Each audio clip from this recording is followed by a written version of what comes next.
അപ്പം നീ പറഞ്ഞിട്ടില്ലേ മോളെയും കൂട്ടി പോയത്? എന്നെ വിളിച്ചപ്പോൾ പോകരുതെന്നാണ് ഞാൻ പറഞ്ഞിരുന്നത്. പക്ഷേ രുദ്രമോള് പറഞ്ഞത് നീ പോകാൻ സമ്മതിച്ചു എന്നാണല്ലോ. അതുകൊണ്ടല്ലേ ഞാൻ അവൾക്കൊപ്പം മോളെ പോകാൻ തന്നെ സമ്മതിച്ചത്. അമ്മയ്ക്ക് അപ്പോൾ തന്നെ എന്നെ വിളിച്ച് ചോദിക്കാമായിരുന്നില്ലേ? മോള് പറഞ്ഞപ്പോൾ ഞാൻ കരുതി നീ സമ്മതിച്ചു കാണും, അതല്ലേ വിളിക്കാഞ്ഞേ. എന്തായാലും അമ്മയും കൊള്ളാം അവരും കൊള്ളാം. ഇന്നത്തോടെ ഞാനെല്ലാം നിർത്തി കൊടുക്കുന്നുണ്ട് രണ്ടിനും. ഇതിൻ്റെ പേരിൽ മോളോട് വഴക്കിടാൻ നിൽക്കണ്ട.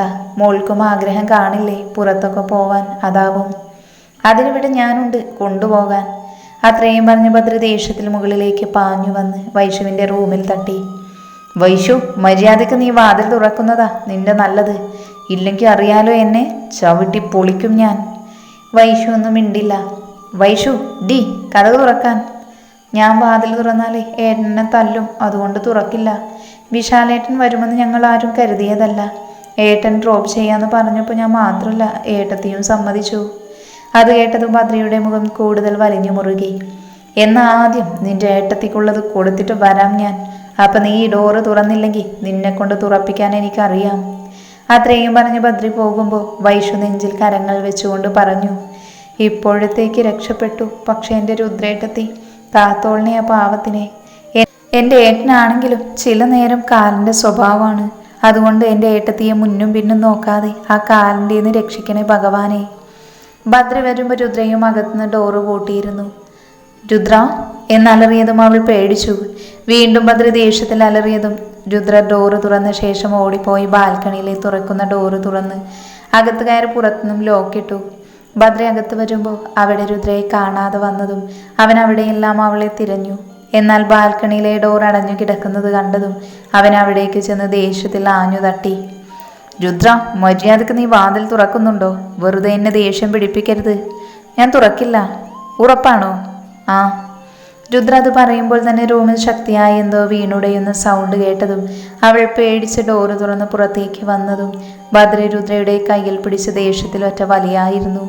ഭദ്ര രുദ്രയെ പിടിച്ച് അവൻ അഭിമുഖമായി നിർത്തിക്കൊണ്ട് ചോദിച്ചു, ഇനി പറ, ഞാൻ നിന്നോടെന്താ നീ വിളിച്ചപ്പോൾ പറഞ്ഞത്? വൈഷുവിനോടൊപ്പം പോകാനാണോ അതോ പോകരുതെന്നാണോ? പോകരുതെന്ന്. പിന്നെന്താടി പൊന്ന മോളെ നീ അവൾക്കൊപ്പം പോയത്? വൈഷുവിൻ്റെ ഫ്രണ്ട്സിന് അവൾക്ക് വാക്ക് കൊടുത്തു പോയിരുന്നു എന്നെയും കൊണ്ട് ചെല്ലാന്ന്. അതാ ഞാനും കൂടെ പോയത്. അപ്പോൾ ഞാൻ നിൻ്റെ ആരുമല്ലേ? ഞാൻ പറയുന്നൊരു വിലയുമില്ലേ? ഏട്ടാ, ഞാൻ അങ്ങനെ ഉദ്ദേശിച്ചല്ല പറഞ്ഞേ. രുദ്ര മുഖം താഴ്ത്തി പറഞ്ഞു. വല്ലതും പറയുമ്പോൾ എൻ്റെ മുഖത്ത് നോക്കി വേണം പറയാൻ. അത് ഞാൻ മുൻപും പറഞ്ഞിട്ടുണ്ട്. ഏട്ടാ, ഞാൻ വൈഷുവിന് വിഷമമാവാതിരിക്കാനാ കൂടെ പോയേ. അങ്ങനെയാണെങ്കിൽ അവൾക്ക് വിഷമമാവാതിരിക്കുന്നതാണ് നിനക്ക് വലുതെങ്കിൽ അവളുടെ റൂമിൽ പോയി താമസിച്ചൂടെ?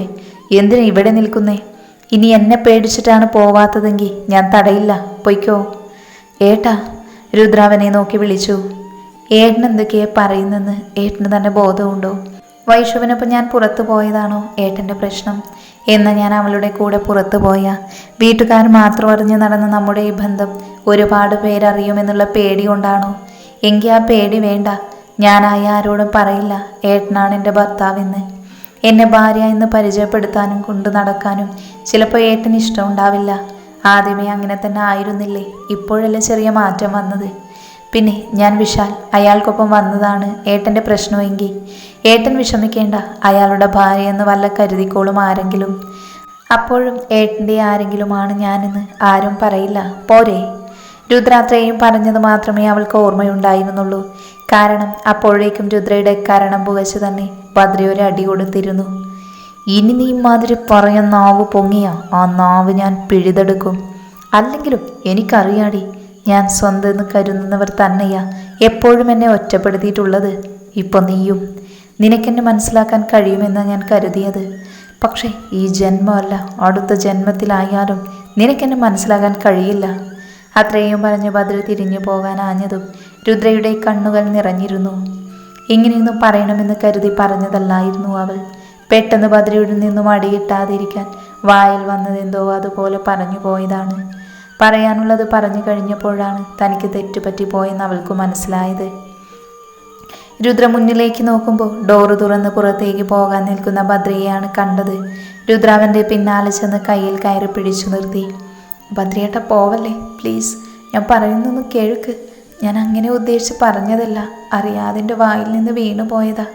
എന്നോട് ക്ഷമിക്കേട്ടാ. ഞാനിനി അങ്ങനെയൊന്നും പറയില്ല. വേണമെങ്കിൽ എന്നെ ഒരു തല്ലുകൂടെ തല്ലിയിട്ട് പൊയ്ക്കോ. പക്ഷേ ഇങ്ങനെ എന്നോട് പിണങ്ങി മിണ്ടാതെ മാത്രം പോകില്ലേ. ചങ്ക് പിടയുവാ. എന്നാൽ ബദ്രി രുദ്രയെ ഒന്ന് നോക്കുക പോലും ചെയ്തിരുന്നില്ല. അവളുടെ കരങ്ങൾ ബലമായി തട്ടിമാറ്റിക്കൊണ്ട് അവൻ പുറത്തേക്ക് പോകുമ്പോൾ രുദ്ര അവിടെ നിലത്തായിരുന്ന് വാവിട്ട് കരയാൻ തുടങ്ങി. വിജയലക്ഷ്മി റൂമിൽ വരുമ്പോൾ അവൾക്ക് പിന്നാലെ തന്നെ വൈഷുവും വന്നു. അവർ വരുമ്പോൾ നിലത്തിരുന്ന് വാവിട്ട് കരയുന്ന രുദ്രയാണ് കണ്ടത്. വിജയലക്ഷ്മി അവളെ നിലത്തുനിന്നും പിടിച്ചെഴുന്നേൽപ്പിച്ച് ബെഡിലിരുത്തി. എന്നാൽ ആ നിമിഷം തന്നെ രുദ്ര അവരെ ചുറ്റിപ്പിടിച്ച് കരയാൻ തുടങ്ങി. അമ്മേ, ബദ്രിയേട്ടൻ എന്നോട് പിണങ്ങിപ്പോയി. ഞാൻ അങ്ങനെയൊന്നും പറയാൻ പാടില്ലായിരുന്നു. എനിക്ക് ഏട്ടനെ കാണണം ഇപ്പോൾ. അമ്മ വിളിച്ച ഏട്ടൻ വരും. പ്ലീസ് അമ്മേ, ഏട്ടനോട് വരാൻ പറ. എനിക്ക് സഹിക്കുന്നില്ല. വിജയലക്ഷ്മിക്ക് എന്ത് പറഞ്ഞ് അവളെ സമാധാനിപ്പിക്കണമെന്നറിയില്ലായിരുന്നു.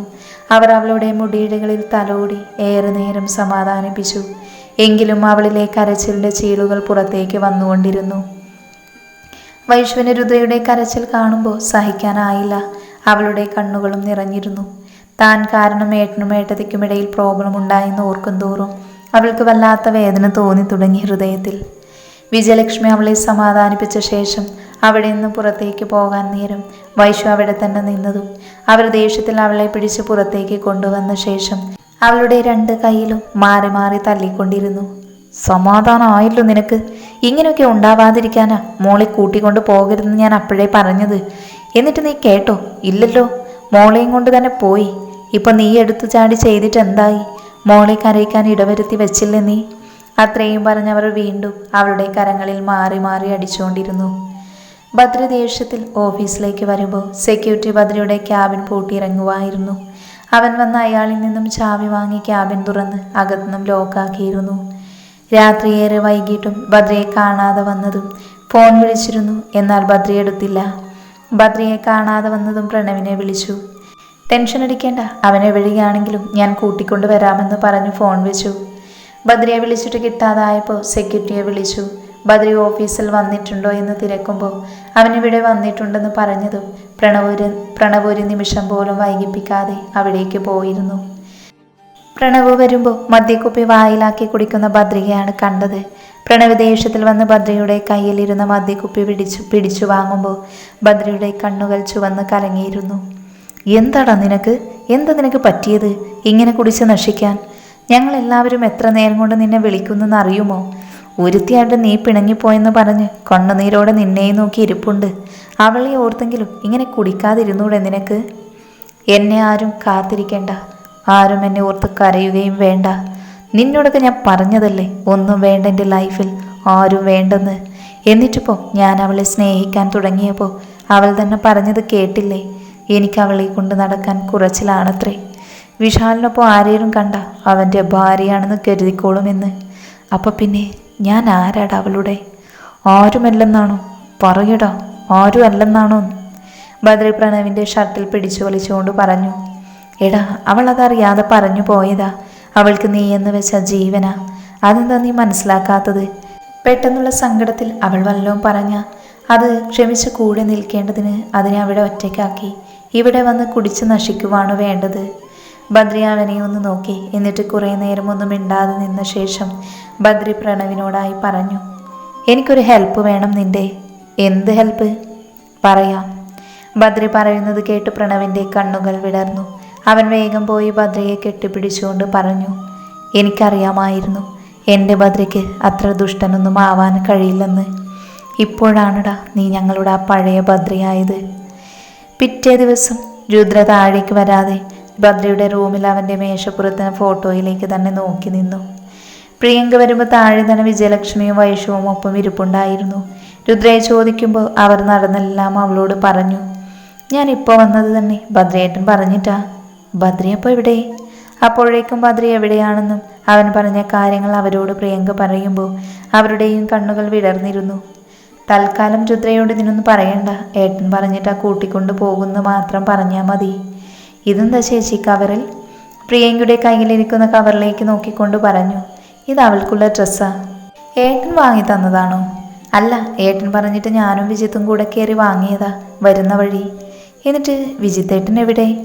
ഏട്ടൻ ആ വഴി തന്നെ ഭദ്രയേട്ടൻ്റെയും പ്രണവേട്ടൻ്റെയും അടുത്തേക്ക് പോയി. എന്തായാലും ചേച്ചി വാ, ഏട്ടത്തി മുകളിലുണ്ട്.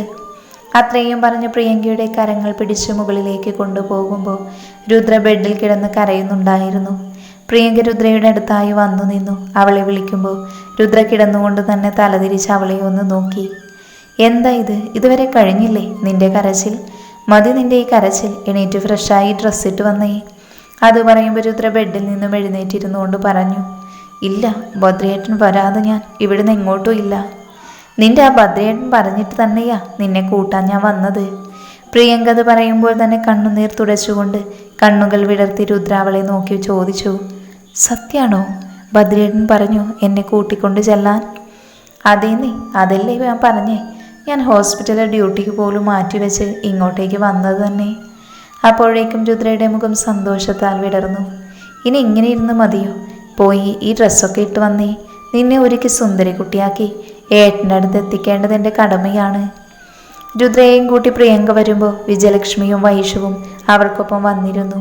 മുത്തശ്ശിക്കൊപ്പം ആള് വേണം എന്നതുകൊണ്ട് മുത്തശ്ശൻ വന്നിരുന്നില്ല. കല്യാണിയെ വിളിക്കുന്നതും വിളിക്കാത്തതും ഒരുപോലെ ആയതുകൊണ്ട് അവളോടൊന്നും പറഞ്ഞിരുന്നില്ല. അവർ വരുമ്പോൾ പുറത്തു തന്നെ വിജയദേവൻ ഉണ്ടായിരുന്നു. പ്രിയങ്ക രുദ്രയെയും കൊണ്ട് അകത്തേക്ക് വരുമ്പോൾ ഫുള്ളിരുട്ടായിരുന്നു. ചെറിയ ചുവന്ന വെളിച്ചത്തിൻ്റെ പ്രകാശത്തിൽ രുദ്രയുടെ കൈ പിടിച്ച് അവളെ ഒരിടത്ത് നിർത്തിക്കൊണ്ട് പ്രിയങ്ക അവിടെ നിന്നും പോകുമ്പോൾ രുദ്ര കണ്ണുകൾ കൊണ്ട് അവിടെ മൊത്തം ഒന്ന് നോക്കി. എന്നാൽ പെട്ടെന്ന് തന്നെ പ്രകാശത്തോടൊപ്പം നിറയെ മിനുക്കുകളും രുദ്രയുടെ മുഖത്തേക്ക് വന്ന് വീണു. അവൾ അതിശയത്തോടെ അതിലേക്ക് മുന്നിലേക്ക് നോക്കുമ്പോൾ മുന്നിലിരിക്കുന്ന ആൾക്കാരെ കണ്ട് അവളുടെ കണ്ണുകൾ അമ്പരന്ന് പോയി. എന്നാൽ നിമിഷ നേരങ്ങൾക്കുള്ളിൽ ബദ്രി അവളുടെ പിന്നിലൂടെ വന്ന് രുദ്രയെ ചേർത്ത് നിർത്തിക്കൊണ്ട് പറഞ്ഞു, എല്ലാവരും ചിന്തിക്കുന്നുണ്ടാവും ഞാനെന്തിനാ പെട്ടെന്ന് ഇങ്ങനെ ഒരു പാർട്ടി നടത്തുന്നതെന്ന്. നിങ്ങളിൽ കുറച്ച് പേരെങ്കിലും അറിഞ്ഞിട്ടുണ്ടാവും എൻ്റെ മാരേജ് കഴിഞ്ഞ കാര്യം. പക്ഷേ ഒഫീഷ്യലായി ഞാൻ എവിടെയും പറയാത്തത് കൊണ്ട് എല്ലാവർക്കും അതൊരു ഫേക്ക് ന്യൂസ് എന്ന സംശയമുണ്ടാവും. അത് മാറ്റാൻ വേണ്ടിയിട്ടാണ് ഇന്നിങ്ങനെ ഒരു പാർട്ടി ഇവിടെ അറേഞ്ച് ചെയ്തത്. ഭദ്രാത്രയും പറയുമ്പോൾ തന്നെ എല്ലാവരും അവനെ അതിശയത്തോടെയും അമ്പരപ്പോടെയും നോക്കി. ബദ്രി രുദ്രയെ അവനിലേക്ക് കൂടുതൽ ചേർത്ത് നിർത്തിക്കൊണ്ട് പറഞ്ഞു, ഇതാണ് എൻ്റെ വൈഫ്, എൻ്റെ ജീവൻ. ഇപ്പം എൻ്റെ ജീവിതത്തിൽ എൻ്റെ എല്ലാമായി മാറിക്കഴിഞ്ഞ എൻ്റെ താലിക്കും സിന്ദൂരത്തിനും ഒരുപോലെ അവകാശിയായ എൻ്റെ ഭാര്യ രുദ്ര ബദ്രിനാഥ്. ബദ്രി അത് പറയുമ്പോൾ രുദ്ര അവനെ അമ്പരപ്പോടെ നോക്കി. അവൾക്കുള്ളിൽ പറഞ്ഞറിയിക്കാൻ പറ്റാത്ത സന്തോഷം ഹൃദയത്തിൽ ഉടലെടുത്തു. ബദ്രി അത് പറയുമ്പോൾ എല്ലാവരും ആഹ്ലാദത്തോടും സന്തോഷത്തോടും കൈയടിച്ചു. ഒപ്പം ഇതെല്ലാം കണ്ടു ബദ്രിയുടെ ക്ഷണം സ്വീകരിച്ച് അങ്ങോട്ടേക്ക് വന്ന ഋഷിയുടെയും അപ്പുവിൻ്റെയും അമ്മുവിൻ്റെയും മഞ്ജുവിൻ്റെയും കണ്ണുകൾ സന്തോഷം കൊണ്ട് നിറഞ്ഞു. ബദ്രി രുദ്ര എല്ലാവർക്കും മുൻപിൽ വെച്ച് അവളെ അവനിലേക്ക് ചേർത്ത് പിടിച്ച് അവളുടെ ചുണ്ടുകളിലേക്ക് ആഴ്ന്നിറങ്ങി. അത് കണ്ടു നിന്ന് എല്ലാവരും സന്തോഷം കൊണ്ട് വീണ്ടും കൈയടിച്ചു, സന്തോഷം പങ്കുവച്ചു. വൈഷു കണ്ണിന് മുകളിൽ കരങ്ങൾ വെച്ച് മറച്ചുകൊണ്ട് ഒരു ചിരിയോടെ ഇടയ്ക്കിടെ കരങ്ങൾ മാറ്റി നോക്കുമ്പോൾ വിജയലക്ഷ്മിയുടെയും പ്രണവിൻ്റെയും വിജിത്തിൻ്റെയും പ്രിയങ്കയുടെയും മനസ്സിലും പറഞ്ഞറിയിക്കാൻ പറ്റാത്ത സന്തോഷമായിരുന്നു.